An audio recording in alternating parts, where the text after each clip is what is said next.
How's it going, ladies and gentlemen? I am sitting down again with Tyler Harden of TTJH Sports for our mini series that we do every single week called We're Picking Teams. We draft a quarterback, two receivers, running back, tight end, edge or D lineman, linebacker, cornerback, and safety. Tyler won the week last week and he's catching up to my lead, which is kind of scaring me a little bit. We drafted off screen this week again just to kind of keep the time under control. But Tyler, we got a kind of an interesting week of college football. What are your thoughts? We do have an interesting week.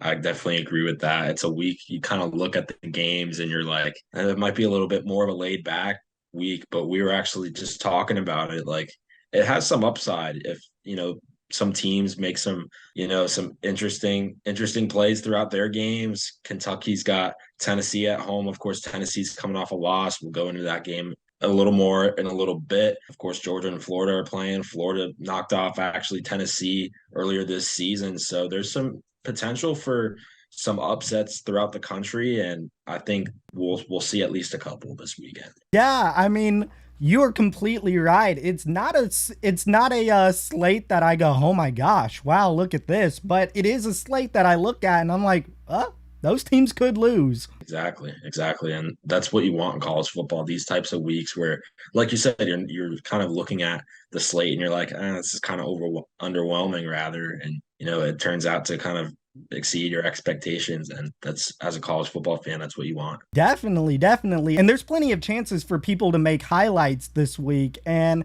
speaking of highlights, Tyler, can you tell us who's highlighting your offense this week? Yeah, so it's funny. I don't think either of us have picked this quarterback. And coming into the season, he had a lot of Heisman hype. And as of right now, if I'm not mistaken, he still does. He still has a very good chance to at least make it to New York. Maybe not win the Heisman just yet, but if he keeps playing like he is, he very well could. I'm picking Drake May this week at quarterback from North Carolina. Over his past 5 games, he's passed for over 250 passing yards per game. He's coming off a game where he just threw 347 passing yards and 2 touchdowns in a loss to Virginia. And I feel like North Carolina as a whole kind of has a little bit of an axe to grind going into their matchup with Georgia Tech. And I feel like it'll all kind of start with Drake May at the helm at the QB spot for them. And I think he'll end up really performing probably some of the best numbers he'll put up this season against Georgia Tech, really.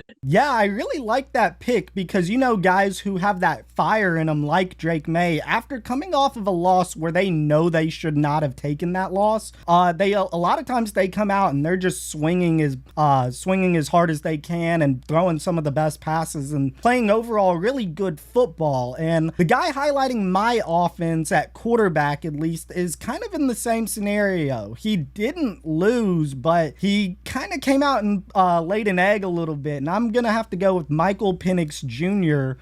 For this week. After throwing 2 interceptions last week, the Huskies have the opportunity to get some numbers back this week against Stanford. Last time I said Stanford wasn't playing good football, they mounted a 29-point comeback, so I'm not gonna say that just yet to save myself.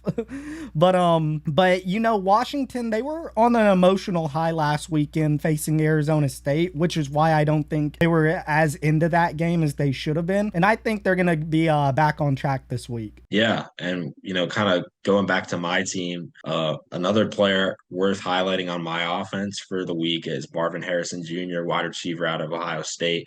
Over these past 5 games, he's caught a touchdown 4 of his last 5 games, and he's caught for over 100 receiving yards in 4 of those past 5 games. So he's kind of in a little bit of a groove right now, and he's definitely the centerpiece of that offense at Ohio State, especially, I mean, of course, in their passing game. But yeah, I feel like against Wisconsin, at Wisconsin, he's going to keep going with that momentum.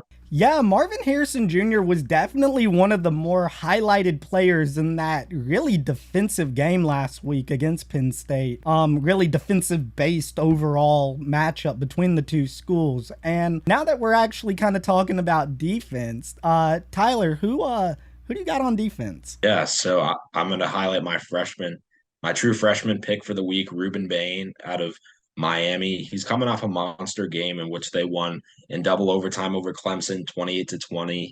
8 total tackles, 3 of them being solos and 2 sacks. And I feel like after a game like that against a bigger time opponent like Clemson, Miami's defensive coordinators, defensive coaches rather, have to really have some trust in him now and say, all right, let's see what you could do with a game against a team that just knocked off a giant themselves in Virginia. So I feel like Ruben Bain is really going to pick up where he left off against Virginia, and they're at home again. So I feel like that'll only help things as well. Yeah, Miami's definitely one of those teams that I'm kind of curious, especially after that Clemson game. Like I was talking about emotional highs earlier, I'm kind of interested to see how Miami comes off of that win last week. And was it double overtime we said, or triple, double overtime? Double overtime. Yeah, so that's going to take a toll, but I definitely think he's going to be able to get the job done. Yeah, no, he definitely impressed last week. It'll be interesting to see what he can do again, if he can do something like that.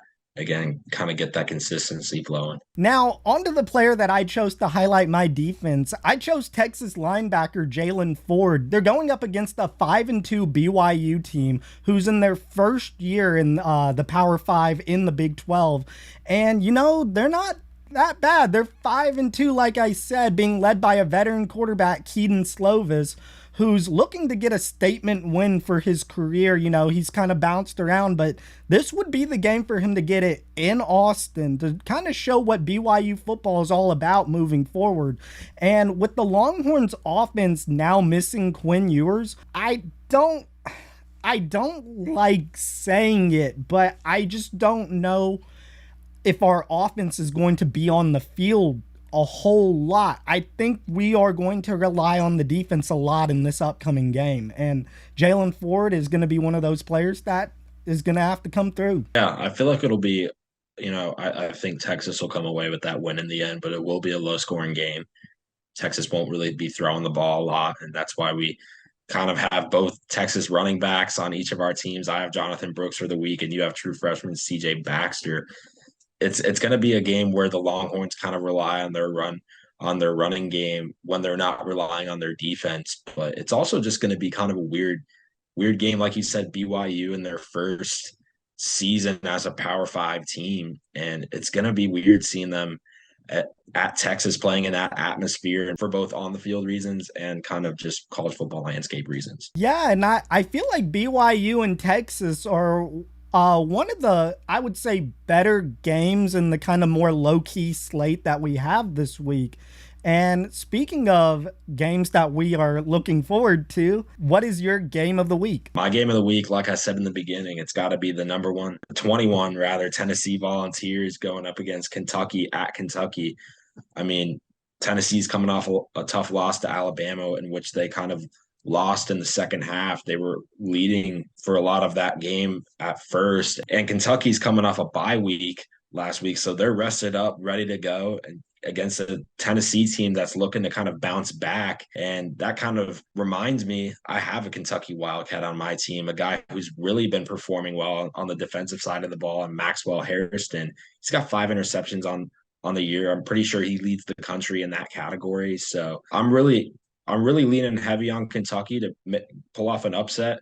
An upset I think won't be the only one for this kind of low-key slate like we've been saying, but that's my game of the week. There's going to be a lot of question marks going into a game like that, but I think it'll be all worth it in the end. Yeah, like you said, Tennessee, that game against Alabama last week, that has to sting a little bit, and that's going to give them kind of a fire going up against the Wildcats. But you said the Wildcats, they're rested coming off of their bye week, so this should actually be a really fun game to watch. And speaking of which, my team, or my game of the week actually, is actually Colorado UCLA. I'm very curious about this game. I've followed this season for Colorado like very in detail. I feel like I watch all the vlogs, Well Off Media. I watch the daughter, the sister.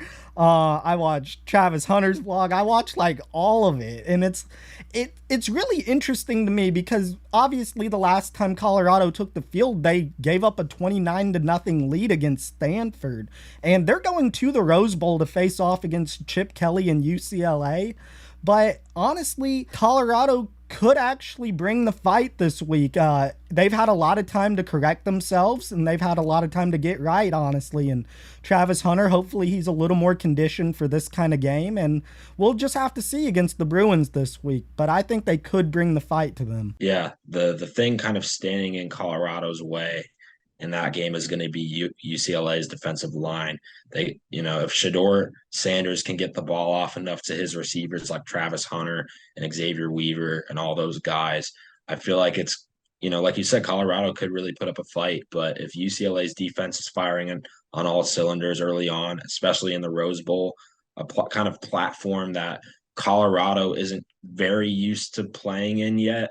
A lot of the big time games they've played in, of course, that Oregon game is kind of an example of that, was USC, and they were at home. But kind of going into UCLA's environment now, of course, they're 23rd in the country right now. It's really going to depend on a lot of things, but to me, it's all going to depend on how UCLA's defense comes out and if Colorado can respond to that. Yeah, I noticed that matchup earlier when you said it. The offensive lineman and the offensive line for Colorado and the defensive line against UCLA.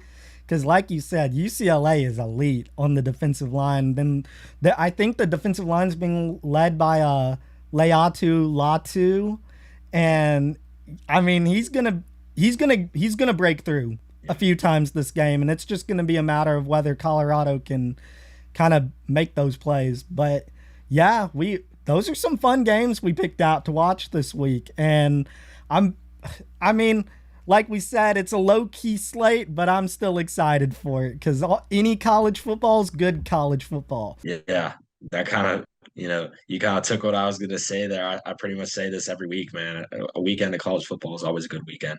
So we got a full slate of games on Saturday. It's going to be a fun one, and a lot of under the radar games to watch and keep your eyes out on. And we highlighted two of them there.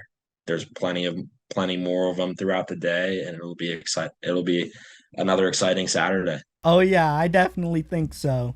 So thank you guys once again for tuning in to We're Picking Teams. This is the Week 9 edition. We'll have the graphic going up with this video, and then we'll have the results out after Saturday, after all the games have been played. Yep, stay tuned.